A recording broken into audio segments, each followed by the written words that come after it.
Your personality, your identity, your purpose is so much more than a job title. There's a concept in The Alchemist by Paulo Coelho. You can look at one grain of sand and you can learn everything you need to learn. It doesn't matter what you look at. You will see this basic principle of seasons. So today I'm filming my first sit-down chatty video with you guys about something that's not to do with languages. I feel like this has become an annual tradition for me that I must sit and reflect on the different layers of me, what I love about myself, what I want more of in the upcoming year, and the lessons that I've learned. 25 is so far the best year that I've had, or my 24th year has so far been the best year that I've had.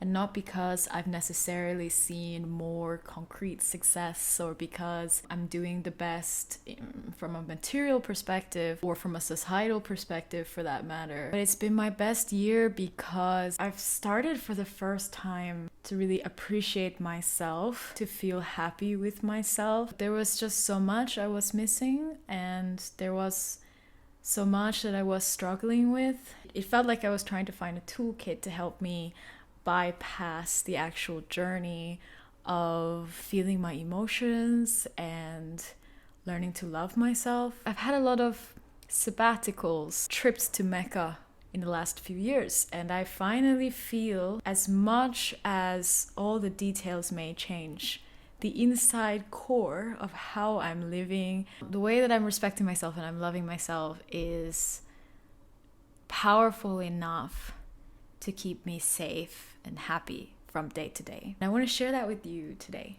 Your personality and purpose is so much more than a job title.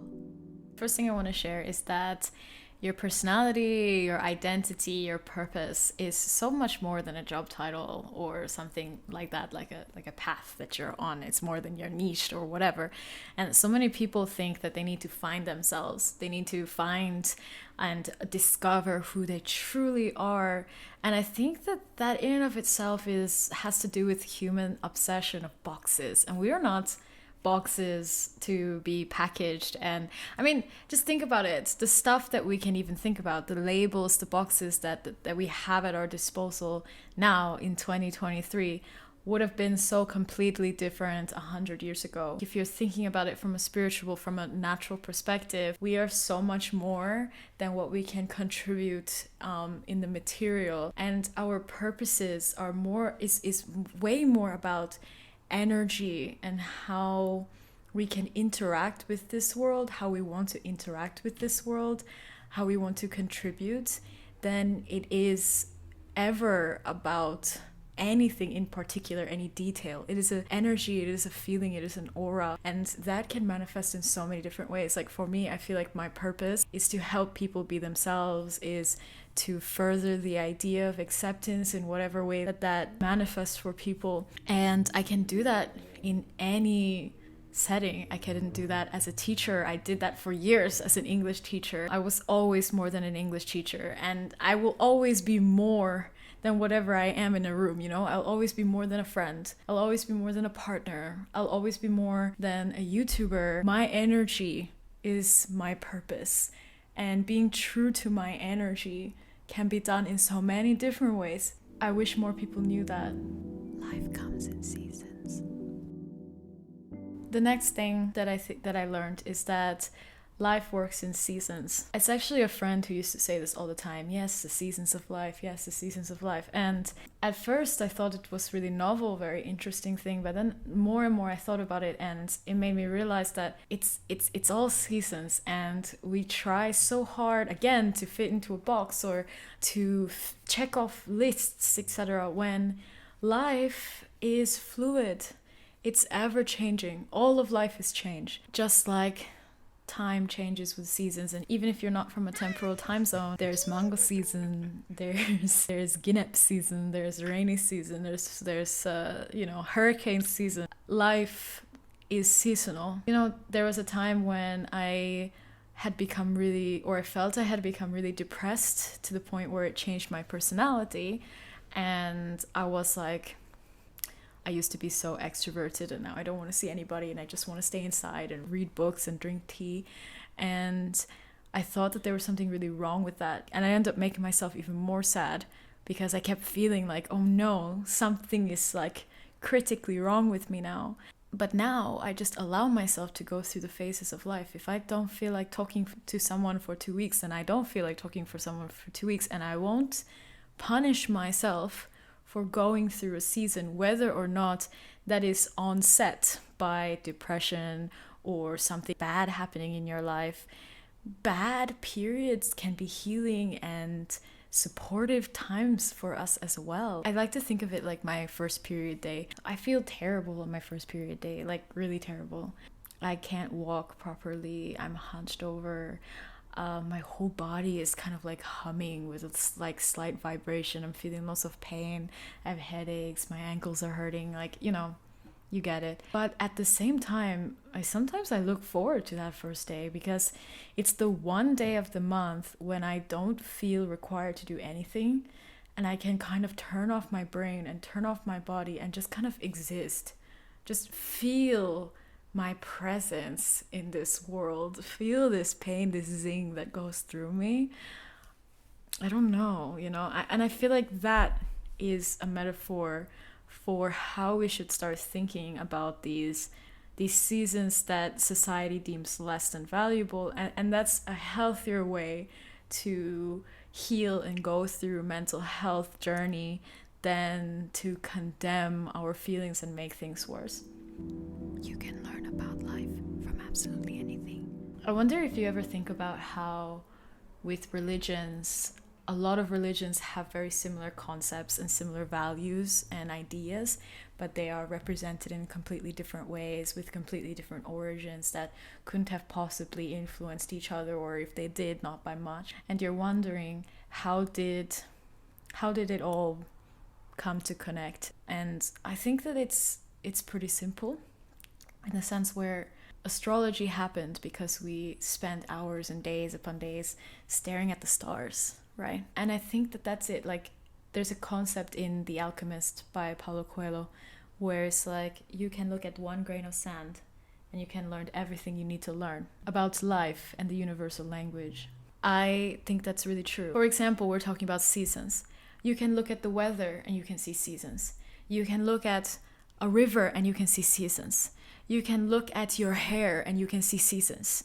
You can, even the grain of sand that isn't something that changes states. You know that the sand moves from place to place. You know that the grain of sand could possibly compress and become a stone. And it doesn't matter what you look at, you will see this basic principle of seasons in any corner of life. And that's how you know that it's a universal truth and a principle that you have to learn to accept in order to just be happier and more aligned with nature. Keep your plans rooted in the present. So I'm a person who loves plans, you guys know that. I absolutely love planning. I love tools, I love tech, I love writing everything down, I love taking notes and tracking things that don't even really matter. And all of that is great, but it becomes a problem when your plans are rooted in a future that doesn't yet exist instead of rooted in the present. We're doing things because we're guilting ourselves into something and because we're creating anxiety and stress by focusing on a future that we're not even sure is going to happen yet, instead of focusing on what would I like to be now that will also ripple into the future. If you can plan more centered around what it is you'd like to do today, then you'll be a happier person. I would love to just share this quote with you from The Light in the Heart, Roy T. Bennett. No amount of regretting can change the past, and no amount of worrying can change the future. Be more in the present. And this is something that I'm really only learning to shift this year. And I mean, not even year 24 for me, but 2023. This is the first year that I've really started to say, I want to be happy in the present. And me being happy in the present, like truly happy, not just like fake happy, momentary adrenaline causes, truly happy, being happy and fulfilled now is going to make my future worthwhile, and I have to trust that. You do not chase success. You are the kind of person who finds it. So number 5 is you must first become the kind of person who is successful or who succeeds. In James Clear's Atomic Habits, we learn about how to adapt a habit by shifting our identity. The highest level of habit adjustment really isn't about the little things. It's about believing that you're the kind of person who does that thing. If you want to start running in the morning, you need to think, I am the kind of person who runs in the morning. We're tempted to be, I hate exercise. I don't like exercise. So then you just don't exercise because, every time it comes up, you have this huge in your heart, because in your heart of hearts, you know that you're not the kind of person who does these things. So you don't feel compelled to actually do them. You're forcing yourself. And that is burnout waiting to happen. In order to be successful, you must also believe that you're the kind of person who is successful. And I think that we as a generation are really bad at this. And we give away our power so easily because we look at the current moment and we try to tell ourselves, this is your reality. And it's really hard to escape that, So if you want change, if you really want change, start by focusing on who you are now. The most important quality for success is audacity. Not mission, not drive, not motivation, audacity. I know you've seen a lot of people who are successful who you don't necessarily think deserve to be successful. And I'm not necessarily talking about the work they put in, but I'm talking about their attitudes. Take an Andrew Tate, for example. Does that man deserve the level of success that he has? I don't think so. And I would hope that everyone watching this video doesn't think so either. But the reason why people like Andrew Tate can be so successful, other than the fact that we have a lot of human trash in this universe, is because success really isn't about your mission or how much love you have in your heart or what it is you want to see or even your skill, how good you are at something. Success is about having audacity. I've learned this now, and I will no longer question it. Success is all about being able to do the things that other people don't dare to do, and be able to say the things that you have in the depths of your heart, despite the fact that it might cause an uproar or it might, shake some cups. It's about being able to reach out to people who other people wouldn't reach out to because you believe that you have a voice worth carrying. It's about showing up every day, again, because you believe that you have a voice worth hearing and you have the audacity to shove it in everybody's face. And that's really what success is about. And although I made it sound kind of sad, it's not sad, it's a good thing. It's good news for you because it means no matter how small you feel, no matter how much, how riddled by imposter syndrome you feel, you can still be successful because it's all about you being bold and being in the fighting arena, as Brene Brown likes to say.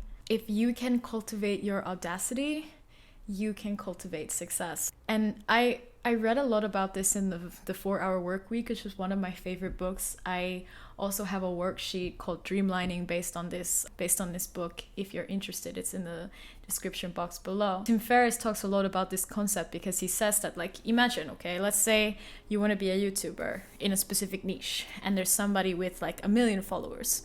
Now, you don't message the guy with 1 million followers. Or maybe, let's take it even further. Let's say you want to public speak at the White House. Okay, sounds like a crazy goal. And the thing is that most people don't go for the crazy goals. Why? Because they don't have the audacity. They're not bold like that.